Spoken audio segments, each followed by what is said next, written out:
ओम शांति। 23 दिसंबर 2025 के बाबा के मधुर महावाक्य। बाबा कहते, मीठे बच्चे, जो संकल्प ईश्वरीय सेवा अर्थ चलता है उसे शुद्ध संकल्प व निसंकल्प ही कहेंगे, व्यर्थ नहीं। जो संकल्प ईश्वरीय सेवा अर्थ चलता है उसे शुद्ध संकल्प व निसंकल्प ही कहेंगे, व्यर्थ नहीं। प्रश्न, विकर्मों से बचने के लिए कौन सी फर्जदाई पालन करते भी अनासक्त रहो? विकर्मों से बचने के लिए कौन सी फर्जदाई पालन करते भी अनासक्त रहो? उत्तर, मित्र संबंधियों की सर्विस भले करो, लेकिन अलौकिक ईश्वरीय दृष्टि रख कर के करो। उसमें मोह की रग नहीं जानी चाहिए। अगर किसी विकारी संबंध से संकल्प भी चलता है तो वह भी कर्म बन जाता है। अनासक्त होकर फर्जदाई पालन करो। जितना हो सके देहाभिमानी रहने का पुरुषार्थ करो। धारणा के लिए मुख्य सार, कोई भी उल्टा कर्म छिपकर नहीं करना है। बाप दादा से कोई भी बात छिपानी नहीं है। बहुत बहुत सावधान रहना है। कोई भी उल्टा कर्म छिपकर नहीं करना है। बाप दादा से कोई भी बात छिपानी नहीं है। बहुत बहुत सावधान रहना है।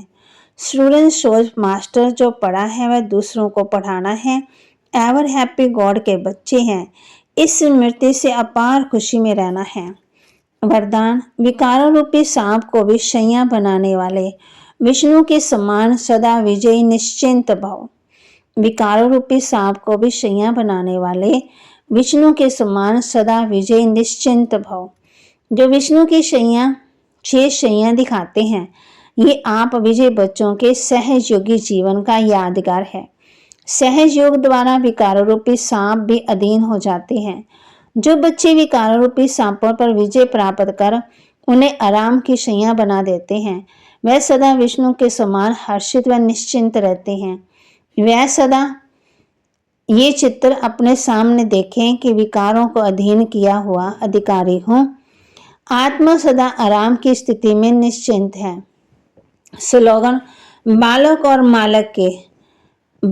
और मालिकपन के बैलेंस से प्लान को प्रैक्टिकल में लाओ। बालक और मालिकपन के बैलेंस से प्लान को प्रैक्टिकल में लाओ। अव्यक्त इशारे, अब संपन्न व कर्मातीत बनने की धुन लगाओ। अपनी हर कर्मेंद्रियों की शक्ति को इशारा करो और इशारे से जैसे चाहो वैसे चला सको।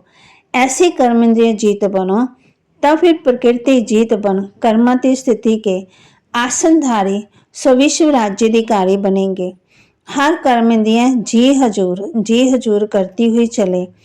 आप राज्याधिकारियों का सदा स्वागत अर्थात सलाम करती रहे, तब कर्मातीत बन सकेंगे। बाबा कहते, कोई भी तुम्हारे पास आता है, तुमको समझाना है कि दुनिया ये एक ही है, जो कोई समय दुख की दुनिया अथवा दोजक बन जाती है। ये वही सतयुग है जिसको बहिष्ठ स्वर्ग कहा जाता है। लक्ष्मी नारायण भी इस सृष्टि पर ही सतयुग में इस समय राज्य करते थे। बाकी सूक्ष्म में कोई वैकुंठ है ही नहीं जहाँ सूक्ष्म लक्ष्मी नारायण है। उनकी चित्त यहाँ ही है, तो जरूर यहाँ ही राज्य करके गए हैं। बच्चों को पहले अपने को समझना चाहिए कि मैं कौन हूँ, कहाँ से आया हूँ और कहाँ जाना है और किस लिए आया हूँ। मैं आत्मा कहाँ से आया हूँ, किसकी संतान हूँ। आत्मा को जब ये न मालूम पड़ जाए कि मैं आत्मा परम पिता परमात्मा की संतान हूँ, तब अपने बाप को याद करने से खुशी में आ जाए। बच्चे को खुशी तब आती है जब बाप को जान जाते हैं। जब छोटा होता है तब नहीं, जब बड़ा होता है तब। यहाँ तुम्हारा संकल्प जरूर चलेगा, क्योंकि तुम सारी दुनिया को शुद्ध बनाने अर्थ निमित्त बने हुए हो, तो उसके लिए तुम्हारे शुद्ध संकल्प जरूर चलेंगे। सतयुग में शुद्ध संकल्प चलने के कारण संकल्प नहीं, कर्म करते भी कर्म बंधन नहीं बनता। समझा? अब कर्म, अकर्म और विकर्म की गति को बाप ही समझा सकते हैं। वही भी कर्मों से छुड़ाने वाला है जो इस संगम पर तुमको पढ़ा रहे हैं। इसलिए बच्चे अपने पर बहुत सावधानी रखो। अपने हिसाब किताब को देखते रहो। तुम यहाँ आए हो हिसाब तक चुकतू करने।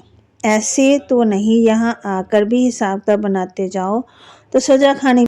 बाबा के महावाक्य को लाइक करें, शेयर करें, सब्सक्राइब करें और अपने जीवन में जरूर धारण करें। ओम शांति।